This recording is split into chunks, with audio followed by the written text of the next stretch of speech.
Algebra 1 students, this is Ms. DeFilippis. We are going to go over the test number 3 review solutions. So pay attention. You can either watch the entire thing if you're really lost or just fast forward to the ones that you need help with. No matter who your Algebra 1 teacher is, this review should help you prepare for this test. For number 1, it says to find the perimeter of the rectangular backyard, Sarah added the length and width and multiplied that total by 2. We're trying to help Sarah set up an equation and solve it for the width. So first of all, she's got a rectangular backyard. Okay, it's got a length and it's got a width. She added the length and the width. So to find the perimeter, she added the length plus the width. And then she multiplied that total by 2. So to represent the total, I can put it in parentheses to represent that it's one quantity and multiply that whole quantity by 2. So here's an equation that would represent what she did. Now we need to solve it for the width.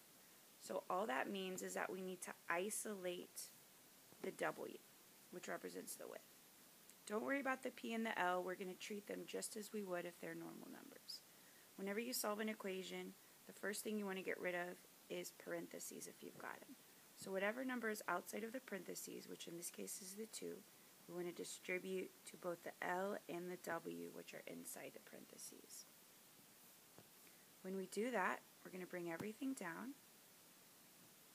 2 times L is 2L, and 2 times W is 2W, so plus 2W. Now that our parentheses are gone, we need to figure out how to get the W by itself. Right now there is a 2L on that side. There's also a 2 in front of the W.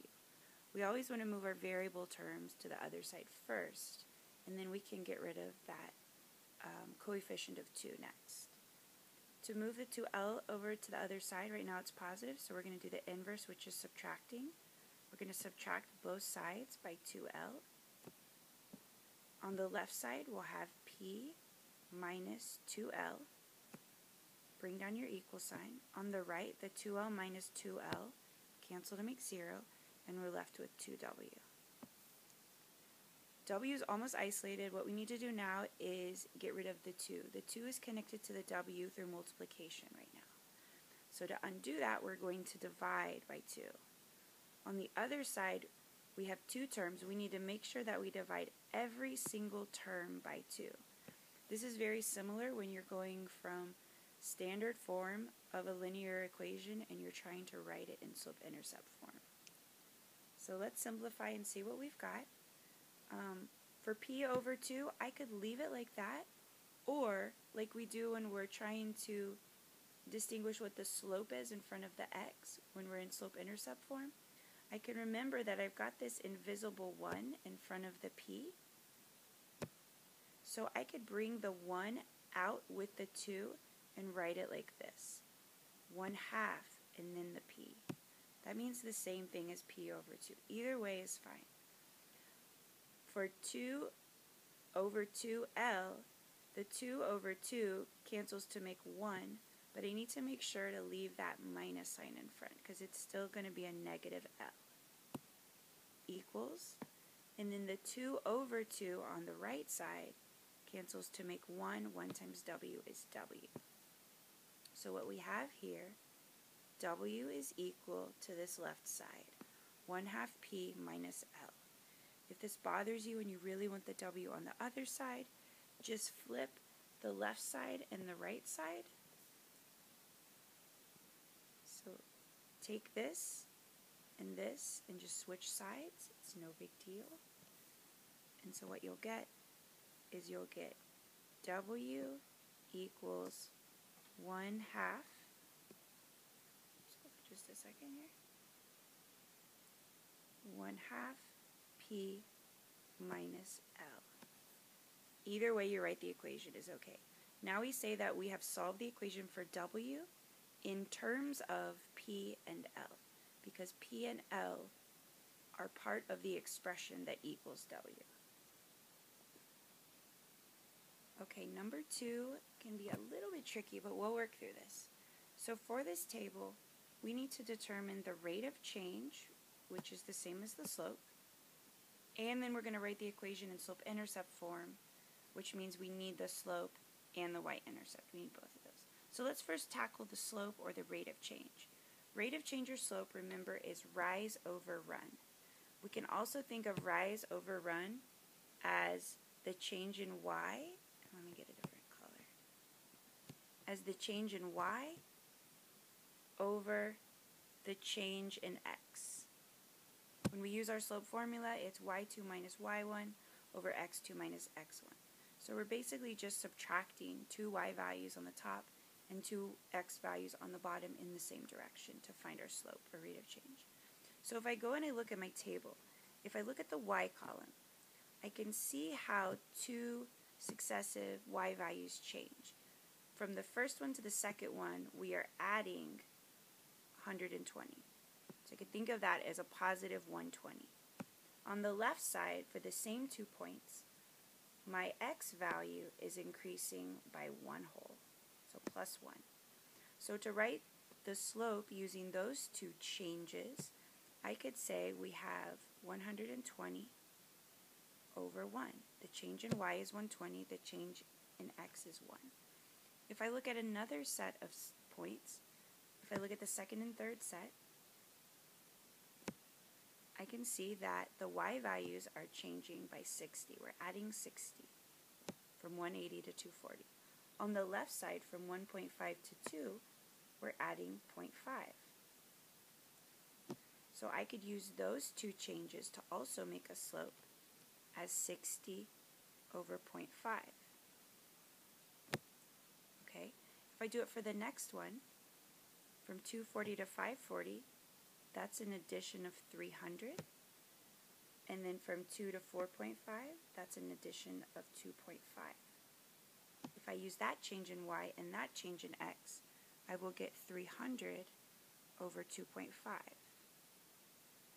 And then if I look at my last change, from 540 to 60, that's plus 60. And then from 4.5 to 5, that's plus 0.5.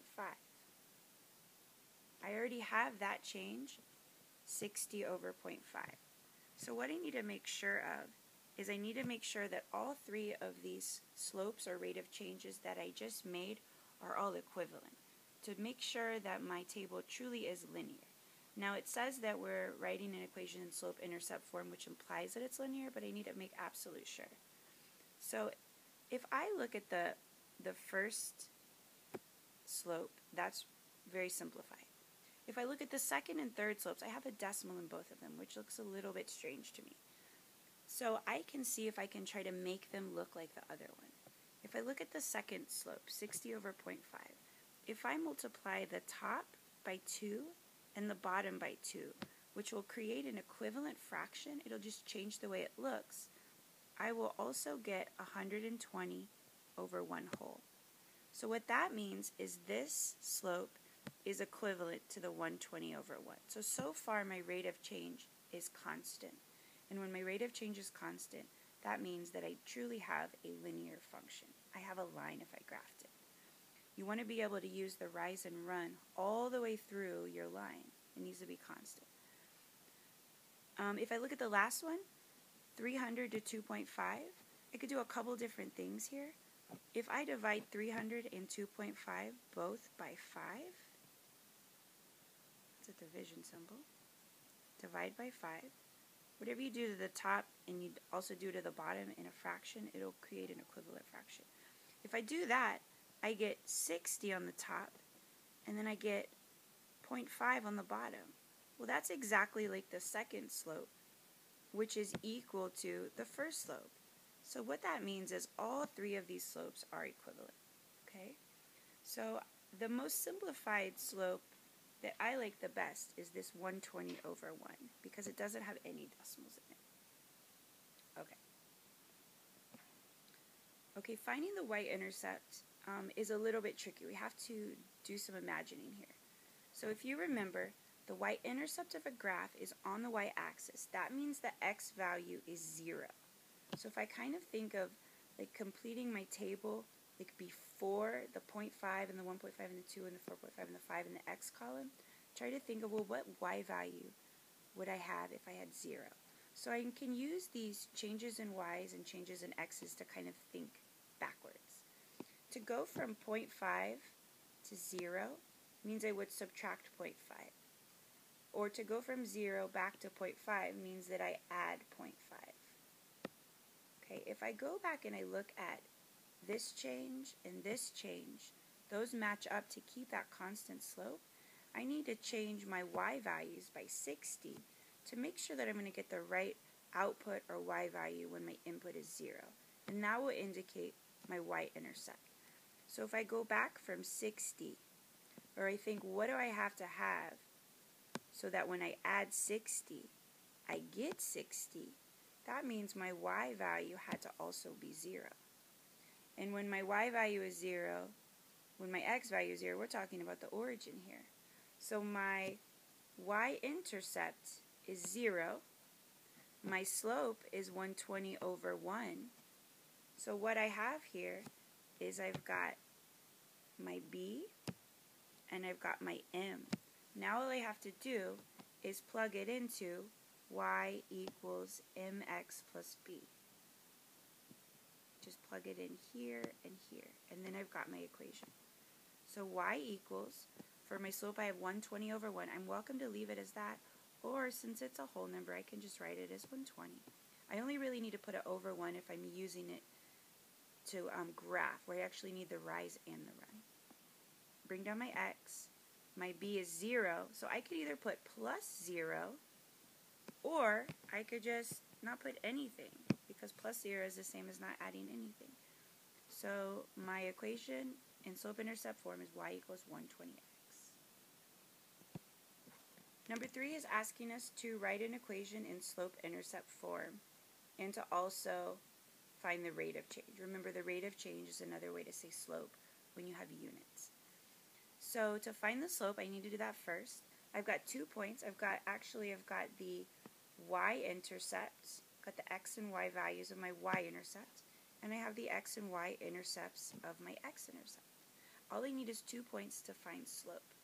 Since it's on a graph, I can kind of look at my my rise and my run if I want to, or I can actually use the slope formula and subtract my y's and subtract my x's.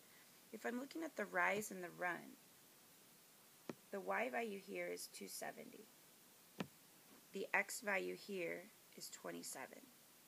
So to go down from 270 to 0,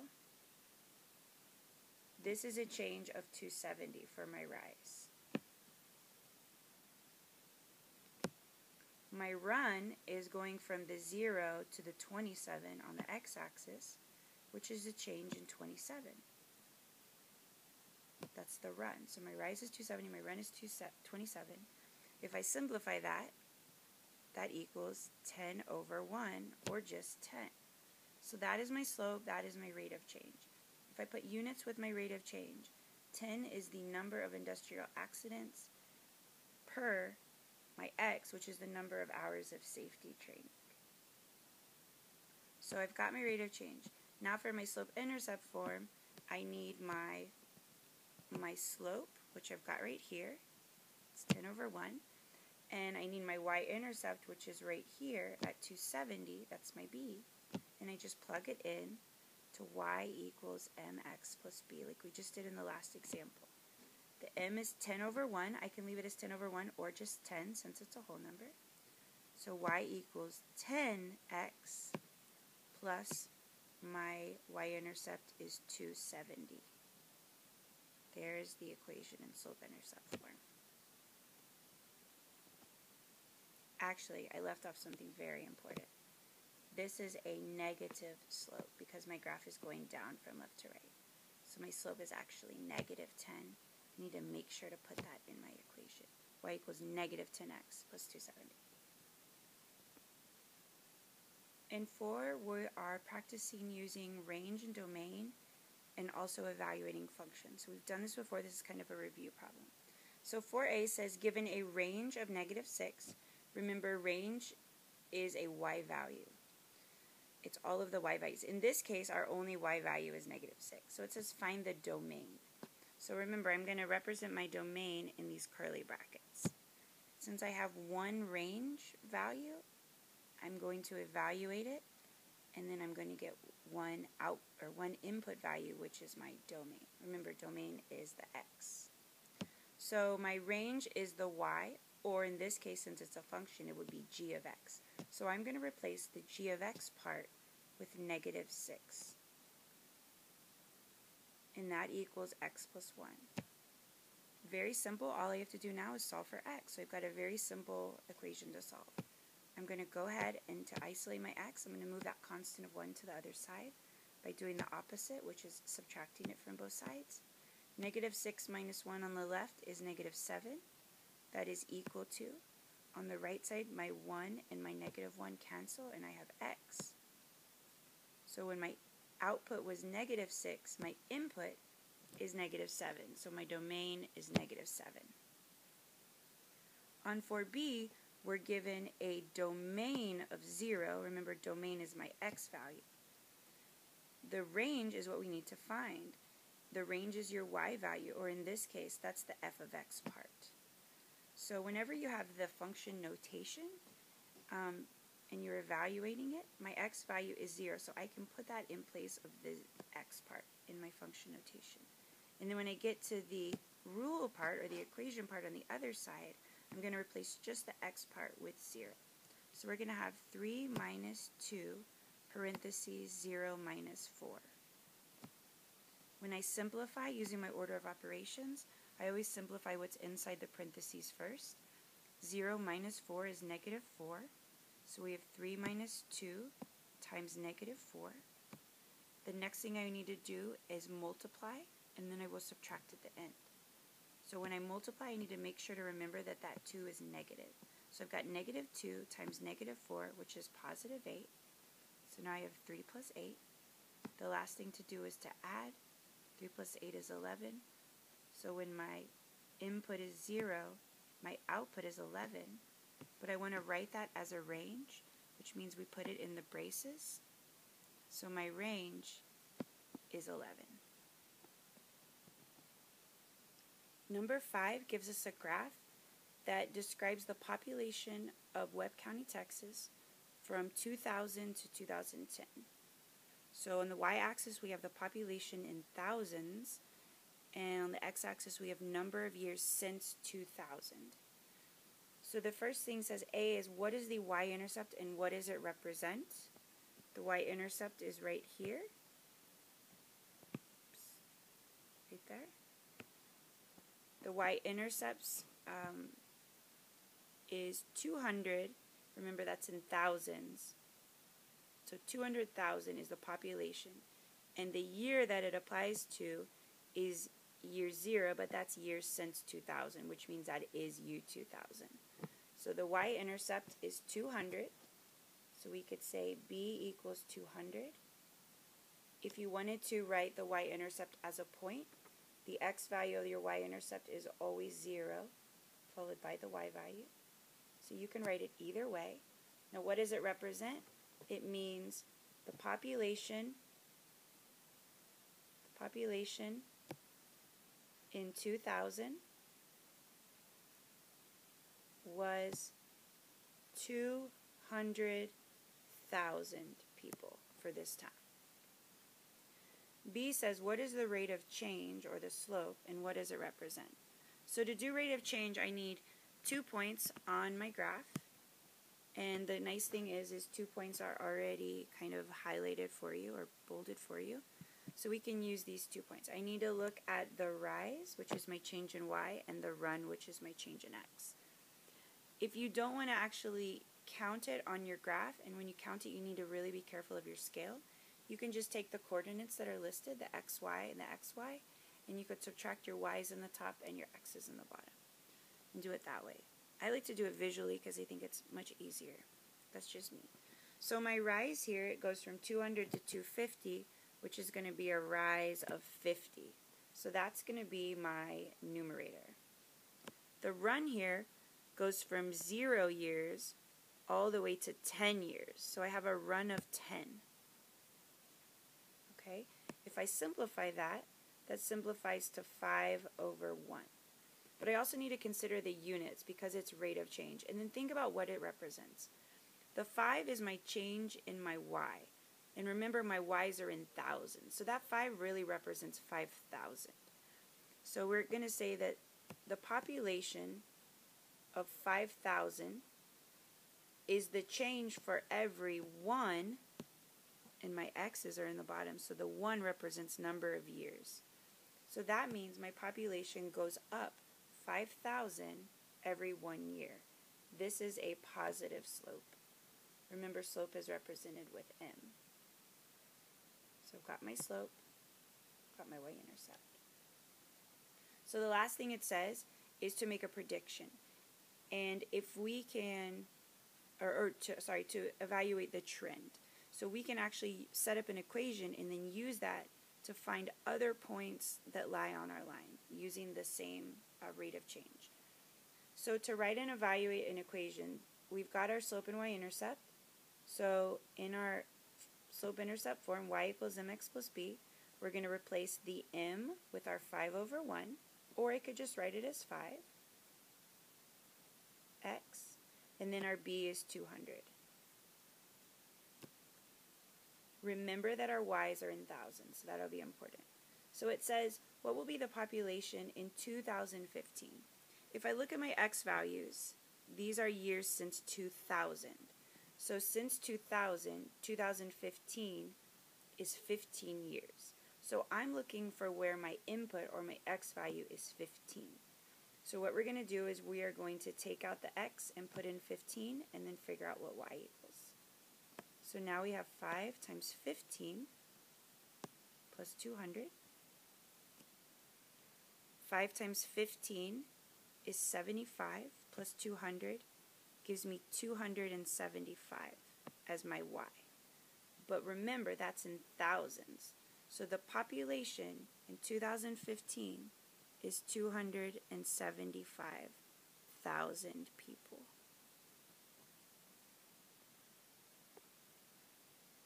Okay, and this one, number 6, the average blue whale gains weight at a constant rate each day, which means we have a linear function during its first 6 months of life. So this only applies for the first 6 months. The relationship between the average blue whale's weight in tons, W, and its age in days, D, for the first 6 months of life can be modeled by the function W equals 0.1 D plus 3. Based on this relationship, which statement is not true for the average blue whale? That means 3 will be true, 1 will be not true. So A says the average blue whale weighs 3 tons at birth. Well, at birth, that's when our days equals 0. And the way that it's written here, I can think of this equation like y equals mx plus b. Okay, so W is like my y value. D is like my x value, my input. So the weight is my output, my days are my input. So when my days are 0, that's at birth, it's saying the weight is 3 tons. That's my y. So when my x is 0, my y is 3. That would indicate a y-intercept. Well, according to the way that it's written, my y-intercept is 3 here. My b is 3. So this is actually true, 3 tons.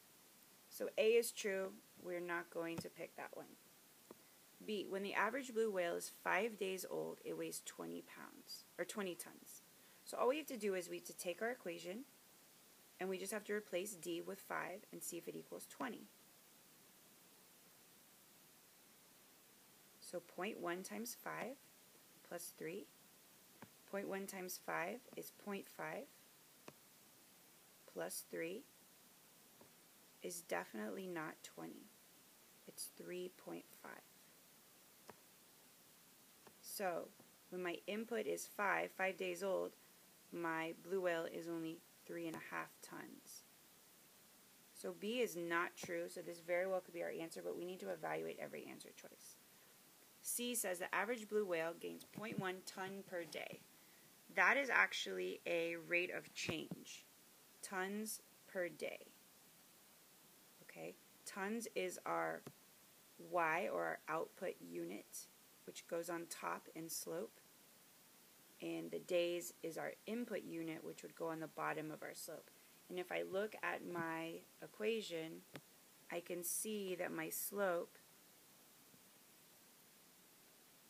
is 0.1. So that actually is true. So C is true. That's not going to be our answer choice. D says when the average blue whale weighs 18 tons, it is 150 days old. So all I have to do is evaluate my equation when the weight is 18 tons. So I'm going to put 18 where W is. And I can put 150 where D is, plus 3. And then if I can simplify the right side and it equals 18 and it's a true statement, then that means D is also true. So on the right side, to simplify, 0.1 times 150 is 15 plus 3. 15 plus 3 is 18. So this is a true statement. So D is also true, which means I'm not going to pick it because I'm looking for the false one. So the false one is B. Okay, we're again writing an equation in slope-intercept form. Hopefully you know this by now. It's y equals mx plus b. Remember, all you have to do in this form is figure out what is my m and what is my b, and just replace those two parts. So our m is our slope. We've got 2 points, which is just what we need. We've got an xy and an xy. To find our slope, we're going to subtract our y's in the top, our x's in the bottom. Our two y values are 1 and -1. We could either do 1 minus -1 or -1 minus 1. Let's try -1 minus 1. So I'm taking this second y and subtracting the first y from it. In our denominator, when we subtract our x's, we need to subtract in the same order. So I'm going to take the 0 minus the 1. Now we just need to simplify. Be super careful when you're finding slope that you're actually subtracting the numbers. If one of the numbers is a negative and you're subtracting, then you should have minus a negative, which is really the same as adding a positive. So be super careful. -1 minus 1 is -2, and then 0 minus 1 is -1. When I have a negative in the numerator and denominator, that means the whole fraction is positive, 2 over 1. So here's my slope. For my y-intercept, remember y-intercept, my b, is where x equals 0. That is where our line is going to cross the y-axis. So what's cool is one of my equations, one of my points, my second point, has an x value of 0, which means my y-intercept is -1. So my slope, my m is 2, my y-intercept is b, which is -1. Now I'm just going to replace both of those in my equation above. So I'm going to get y equals, I can either put 2 over 1 or just 2x plus my b, which is -1. And so I should probably just put -1. You could put plus -1 or just -1 is best. So here is the equation. 8a says identify the x-intercept and y-intercept. Remember, x-intercept is on the x-axis, which is where y equals 0, and y-intercept is on the y-axis, which is where x equals 0. All I have to go from is my table. Y is 0 in this point right here, which means my x-intercept is 2. I can either write it as 2 or write it as the point 2, 0. This is my x-intercept. My y-intercept is where x is 0. X is 0 here on my table, which means my y-intercept is 4. The ordered pair of my y-intercept is 0, 4. So this is my y-intercept. Okay. Remember, I can take these right off my table as ordered pairs. When I go to write the linear function in slope-intercept form and I need my y-intercept, that's just going to be this 4 part right here. That will be my b. So we'll come back to that in a second. So I've got that for my slope-intercept form. Remember, slope-intercept form is y equals mx plus b. Got my b. My b is 4. All I need to do now is find my slope. To find slope, I just use 2 points. I can choose any 2 points from this table. So I think I'm going to choose these 2 points. So I've got an x on the left, y on the right, another x on the left, another y on the right. So remember with slope, we want to subtract our y's on top. So my 2 y values are 2 and 0. I'm going to do 2 minus 0. Because I did 2 minus 0 in the top, for my x's I need to subtract in the same order. I'm going to do 1 minus 2 in the bottom. When I simplify that, 2 minus 1 is 2. 1 minus 2 is negative 1. So I have a slope of 2 over negative 1 or negative 2 over 1. Or I could think of this as just negative 2 would also be just fine for my slope. So now I'm going to take my slope of negative 2 and put it here. I'm going to take my b, my y-intercept of 4, and put it here. So my equation is going to look like this. Y equals negative 2, that's my slope, x plus my b, or my y-intercept, of 4. There's my equation. Number 9 says to simplify the following expressions. Notice these are not equations because there is no equal sign. So I'm not actually solving for a value of a variable. I'm simplifying it as much as possible.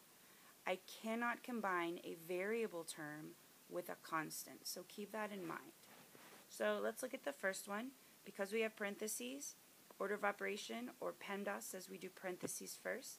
Inside my parentheses I've got m minus 5. I can't simplify that, so I'm going to go to the next part, which is multiply and divide after exponents, which we don't have. So the only things I have multiplying here is this negative 2 with what's in my parentheses. So this is where I need to make sure to distribute the negative 2 to both the m and the negative 5. Negative 2 times m is negative 2m. Negative 2 times negative 5 is going to be a positive 10. Be careful there. Bring down your plus 11. Bring down your minus 3m. Now I'm going to look for like terms. I have 2 m terms and 2 constants. The 2 m terms are negative 2m and negative 3m. When I combine those, I get negative 5m. Now I've got my 2 constants left. I've got plus 10 and plus 11. When I put those together, I get positive 21. This is the original expression completely simplified. I cannot add 21 with negative 5m because they are not like terms. The second one, I don't have any parentheses, so I don't need to distribute. I don't have any exponents. I don't have any multiplying or dividing, so I really just need to add and subtract like terms. It looks like I've got 2 x terms. Remember that whatever sign is in front of the term belongs to that term. So I've got a 4x and a negative 9x. So when I put those two together, it becomes negative 5x. What's left are my constants. I've got a negative 1 and a negative 14. When I put those together, they just become more negative, and now I've got negative 15. So negative 5x minus 15 is the completely simplified version of that original expression. Negative 5x and negative 15 are not like terms. One is a variable term with an x, and one is a constant. For my last expression, I do need to get rid of the parentheses. Outside of the parentheses, I've got just a negative, but I need to also remember that there's always a little, oops, I'm trying to write it between. There's always a little 1. I can't write it. There's a little 1. I'm just going to rewrite it. There's a little 1 between the negative and the parentheses. So I need to make sure that a negative 1 is what I'm distributing to both of the terms inside my parentheses. Watch your signs very carefully here. It can get a little tricky. So when we go to distribute, I've got negative 1 times 1, which is negative 1. Then I've got negative 1 times negative r, which is going to be a positive r, or a positive 1r, but I really don't need to write the r. Sorry, the 1. If you want to, though, if it helps you, go ahead and write it. And then it's followed by the positive or the plus 2r. Now I'm going to look and see if I have any like terms. Out of these 3 terms, I've got 2r terms. I've got a positive 1r and a positive 2r. When I put those together, that makes a positive 3r. And then I've got this little constant of negative 1 left over. He is not like the 3r, so those aren't like terms, so this is completely simplified. On 10, we are given 3 solutions for 3 equations. So to prove that those are actually the solutions, we just need to solve each equation. The first equation is 1/2 x equals 20. In order to isolate my variable, which is x, all we have to do is get rid of our coefficient of 1/2. So whenever we get rid of a coefficient, we're always dividing both sides by that coefficient. But if you recall, dividing by a fraction is the same as multiplying by its reciprocal. So to get rid of the 1/2, we're going to multiply both sides by the reciprocal of 1/2, which is 2/1. And I need to make sure that I do that to both sides. On the left side, I get 2 times 1, which is 2.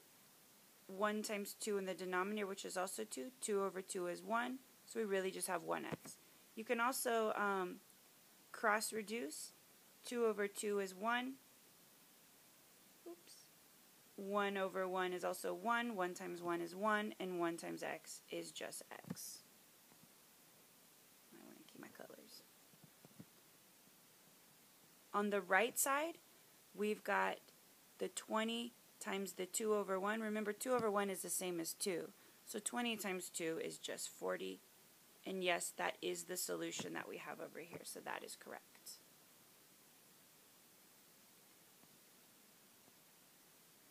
Oops. Okay, for my second equation, we've got 3 times x minus 3 equals 6x. So whenever we're solving equations, we always want to simplify each side completely before we start moving our variable terms and constants from one side to the other. On the left side, it is not simplified. I've got parentheses, so I need to first make sure that I'm going to distribute the number outside of the parentheses, the 3, to both the x and to the negative 3. When I do that, 3 times x is 3x.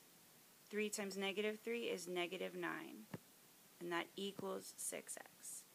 If I look at my left side, 3x minus 9, those are not like terms, so I cannot simplify it any further. Now I need to make sure to get all of my variable terms to one side. What I tell my students is, if you want to make sure that your coefficient stays positive, move the variable term with the smaller coefficient. In this case, 3 is smaller than 6, so 3x is the one I'm going to move to the right side rather than moving my 6x to the left side. So to move my 3x, I'm going to do the opposite. Right now it's a positive 3x, so I'm going to subtract 3x from both sides. On the left side, 3x minus 3x makes 0. So what I'm left with on the left side is my negative 9. Bring down your equal sign. On the right, 6x minus 3x is 3x. So all of our x's have been collected on the right. All of our constants are on the left. The last thing we got to do is get rid of that coefficient of 3. We always get rid of coefficients by dividing because a coefficient in front of a variable term indicates multiplication, and division is the opposite. So we're going to divide both sides by 3. Negative 9 divided by 3 is negative 3 on the left. Bring down your equal sign. On the right, 3 divided by 3 is 1, and 1 times x is just x. So our solution is negative 3 equals x. The way they wrote it was x equals negative 3, which is exactly the same thing. For this last equation, you may remember from 8th grade, this is actually called a proportion. And I think in 8th grade you learned how to solve these through something called butterfly. We like to say in high school by setting the cross products equal to each other. So basically what that means is we're going to multiply, we're going to multiply 5n times 1, and then we're going to set that equal to the product of 2 times n. So 5n times 1 is 5n, that is one cross product. The other cross product is 2 times n, which is 2n, and cross products are always equal. So this is basically the equation we need to solve. So if we use kind of some of the rules we've been talking about when solving equations, we need to get all of our variable terms on one side of the equal sign. And like I told my students, it doesn't matter which side, but if you would like to make sure that your coefficient stays positive, you want to move the variable term that has the smaller coefficient. In this case, that would be the 2n. So to move a variable term, we do the opposite. So since the 2n is positive, we are going to subtract 2n on both sides, or from both sides. So what we get, on the left we get 5n minus 2n, which is 3n. On the right, 2n minus 2n is 0. It is not n, which I see students put a lot. And whenever your side becomes 0, you put 0. So now that we have all of our variable terms on one side, we've got our constant of 0 on the other side. We just need to get rid of that coefficient of 3 in front of the n. So all we do here is we are going to divide both sides by 3.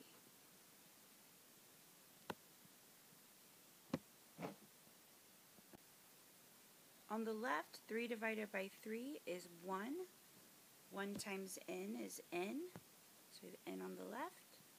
0 divided by 3 is 0 on the right, so n is 0. However, this is kind of an interesting case, and you'll talk more about this kind of a problem in Algebra 2. If I was to go back to my equation and plug in 0 where my n's are, I'm going to get 0 in both denominators. And one thing that I want you to remember is you cannot divide by 0. You can't have 0 in the denominator of a fraction. It's considered undefined, which means for this particular weird case, there would be no solution. For 11a, we need to take this equation that is, we need to take this equation that, oh my gosh, sorry. We need to take this equation that that is in standard form. I'm losing it here. And we need to put it into slope-intercept form to make it look like y equals on the left. So let's go ahead and manipulate that. Okay. When you do this, remember you're trying to get y by itself on the left side. So if you look on the left, we've got 5x, this x variable term, and we have a negative 1 in front of our y. We're going to have to eliminate both of those. The first thing we want to get rid of is our variable term. So to get rid of the 5x, we're going to subtract 5x on both sides since that 5x is positive. So minus 5x here, minus 5x here. These two 5x's will cancel. 5x minus 5x is 0. On the left side, we have a negative y, and remember that's always a 1. The negative refers to the 1 in front of it. There's always an invisible 1. That equals, on the right side we have a 10 and a negative 5x. Those are not like terms. The negative 5x has an x, the 10 does not. One is a variable term, one is a constant. So because we want them to look like slope-intercept form, we're going to list the x, or the variable term, first, the negative 5x, followed by that positive 10. The last thing we need to do is to get rid of that negative 1 in front of the y. So because it's a coefficient, we're going to divide both sides by negative 1. Since your right side has more than one term, we need to make sure that we divide every single term by that negative 1. On the left, negative 1 divided by negative 1 is positive 1, and 1 times y is just y. On the right, negative 5 over negative 1 right here. Anytime you have a negative in the top and bottom of your fraction, the whole fraction is positive. So it's going to be 5 over 1x. You don't technically need to put the 1 underneath it. So if you want to erase that, you could totally do that. And then after that, we have positive 10 divided by negative 1, which just makes negative 10. So this is the equation that we're looking for in our multiple choice. We're looking for a positive 5x and a negative 10. That looks like answer choice C, right here. If A and B are throwing you off because the variable term is is to the right of the constant, you can rearrange those. So A you could rewrite as y equals negative 5x. Just put that before the negative 10. And for B, you could do the same thing. You could rearrange it and put the negative 5x before the positive 10. But notice, neither of these match the equation that we got over here. So the correct answer is C. So now that I have C, I can answer B. B says, is 2, 0 a solution? Erase some of this stuff. Is 2, 0 a solution? So the 2 is the x value. The 0 is the y value. This is just a point. It's asking, is this point on this line, basically. Remember, a line is made up of an infinite amount of points that are strung together. So basically, if we take our equation that we just got, y equals 5x minus 10, and we replace the x part with 2 and the y part with 0, so 2 goes here, 0 goes here, it's going to look like this. 5 times 2 minus 10. If we simplify both sides and it's true, that means that point 2, 0 is a solution. The left is 0. On the right, 5 times 2 is 10. 10 minus 10 is 0. So yes, this is true, which means 2, 0 is a solution. Yes. The last thing we want to do is we want to go ahead and graph the function. Remember, when we graph, we want to make sure that our equation is in slope-intercept form, which it is here, the one that we rearranged. The 5, this is my M. The negative 10, this is my B. I tell my students, begin with B, move with M. So since B is our y-intercept, we're going to go to the y-axis, and we're going to count down to negative 10. So that's below the x-axis. 1, 2, 3, 4, 5, 6, 7, 8, 9, 10. That's down here on the bottom. If you can see that, that's my y-intercept. My slope is 5, and if I make that into a fraction, that's 5 over 1, so I can see my rise and my run. Because this is a positive slope, I need to make sure that my graph is going up from left to right. So from my y-intercept, if I count up 5 spaces, 1, 2,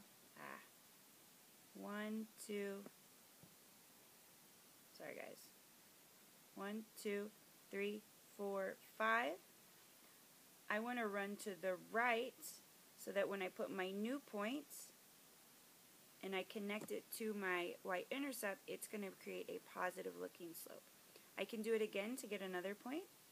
1, 2, 3, 4, up 5, run 1, put another point, and I can do this as many times as I want.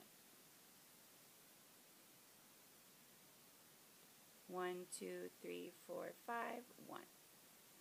Once I have a couple good points, I'm just going to get a straight edge, and I'm going to connect those. You always have a straight edge on your ID. Oh my Lord.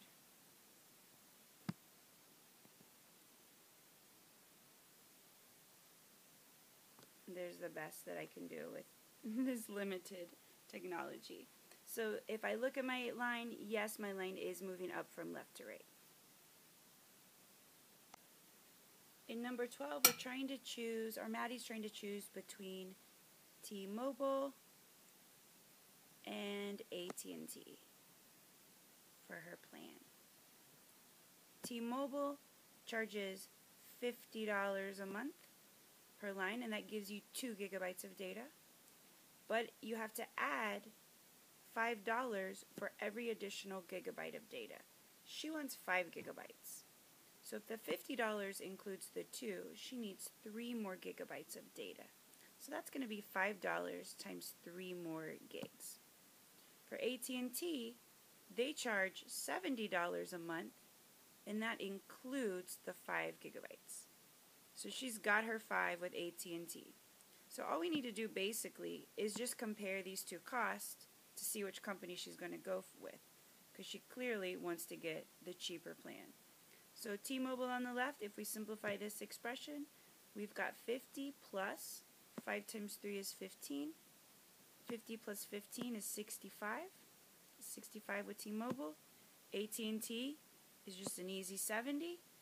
So clearly T-Mobile is the company she wants to go with. You really got to work on your manipulating equation skills, and that's being able to solve for certain variables. So in number 13, we're practicing rewriting each of these equations in standard form into slope-intercept form. So remember what we need it to look like. We want it to look like y equals on the left, your variable term or your x term, followed by your constant, which is your y-intercept. So let's look at the one on the left.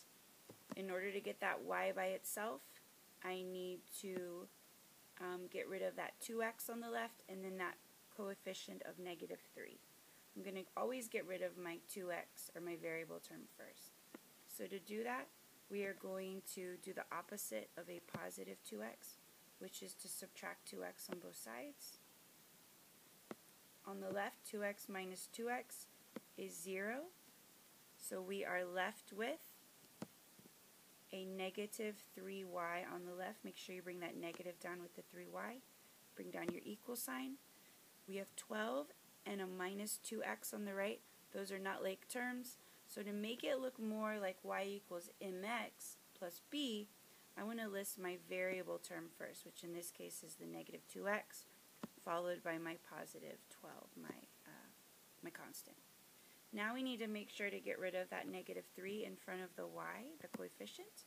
We always divide our coefficients on both sides. On the right side, since I have two terms, I'm going to divide each term by that negative 3. On the left, negative 3 divided by negative 3 is 1. 1 times y is y. On the right, a negative 2 over negative 3 is a fraction. If there's a negative in the top and bottom of a fraction, it just makes it positive. So it's 2/3. Bring the x down with it. So that 2/3 is actually going to be my slope, followed by 12 divided by negative 3, which is a negative 4. That negative 4 is going to be my y-intercept. So if I was to graph these, I would make sure to graph my b first, which is my negative 4, and then use my rise and my run of 2 and 3 for my slope. Okay, for the next one, on the right, we're going to do basically the same thing.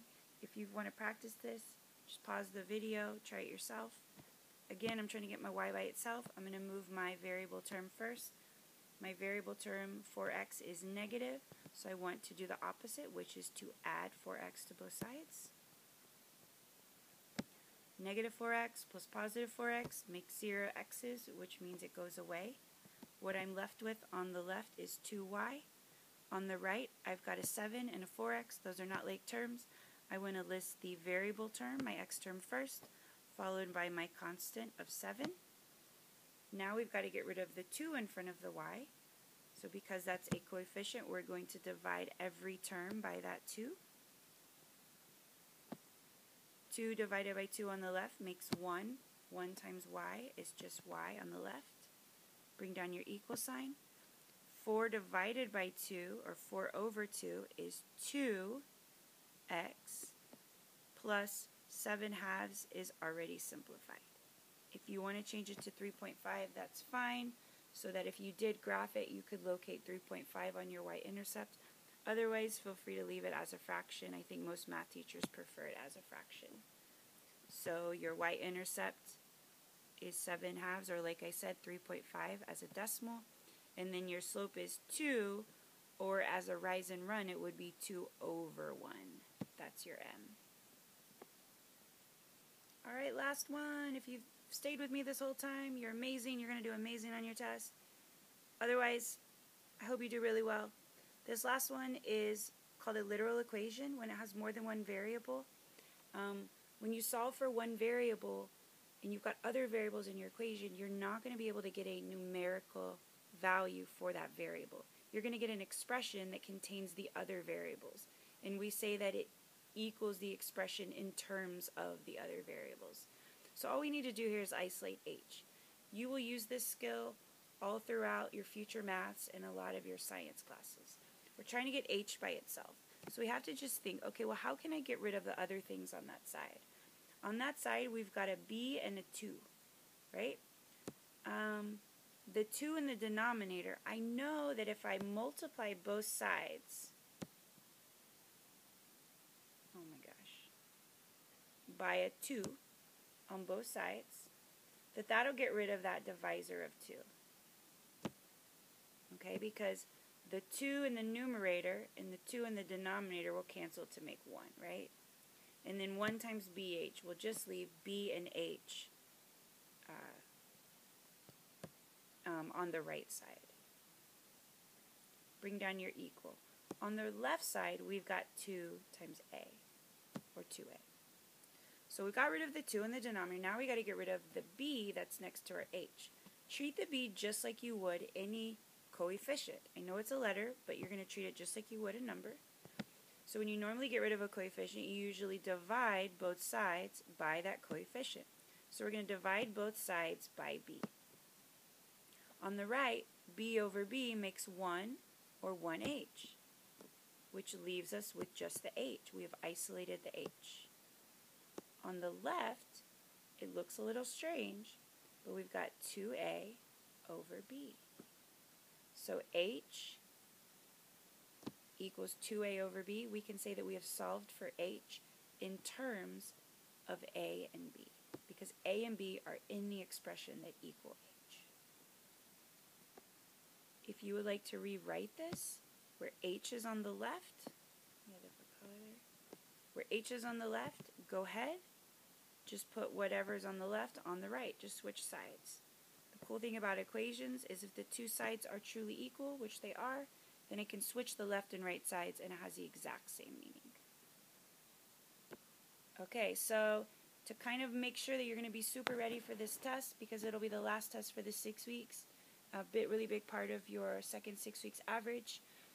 Some things you can do, and this is just not for this test but all tests, is make sure that you're summarizing your notes. After you take notes in class or at home from a video or at home from Canvas, after you've kind of talked about them or gone through them, summarize them. And when you summarize them, you're trying to answer that essential question.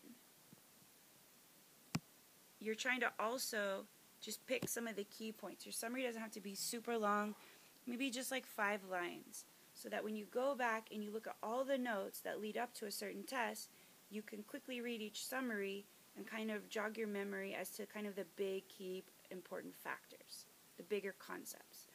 Another thing you can do, and you don't have to do the summary on the same day you take notes, writing the questions in the left-hand column of your notes, also you don't need to do the same day.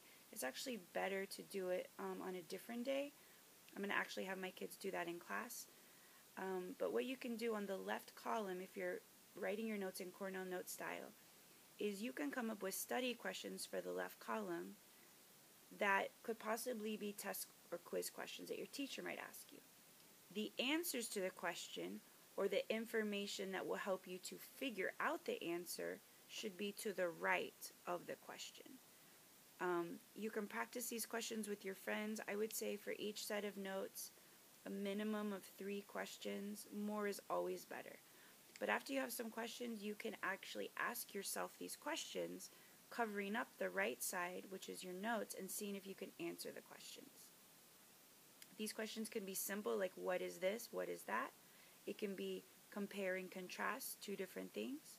Or it could be something a little bit harder, like predict why this happens, or what would happen if I changed this. Another thing you can do is go back through all your practice problems, especially the ones that you struggled with, and rework them. If you're an Avid, you could bring these to your Avid tutorials for your TRFs, or you could bring them to a tutoring session after school with one of the Algebra 1 teachers if you need some extra help. You could also rework examples from your notes that you've done in class. If you have any questions, please come to tutoring before your test, and good luck studying.